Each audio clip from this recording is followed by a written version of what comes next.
Okokuqala ke ibizo lami ke nginguDaniel T Masuku. Silapha elantukenini eBhumeni. So besilo mcimbi ngeFriday. Lo mcimbi ke waba khona ebukhweni bakho saze safika lapha egangeni sisiyoshiya abafana egangeni. Abafana laba ke bathathu kuthiwa kusesutwini, bahanjiswa esutwini. So abafana laba bathathu. So ke umuntu obagcinileyo ngubaba uRadebe. Ukuthiwa Likhankatha. Yeah. Ngumpikelelo uRadebe.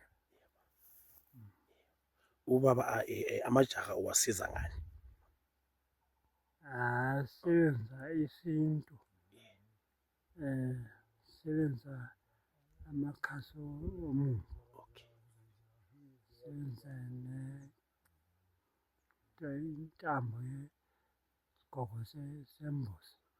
Nxa simbopha sesenzele ukuthi isilonda sakhe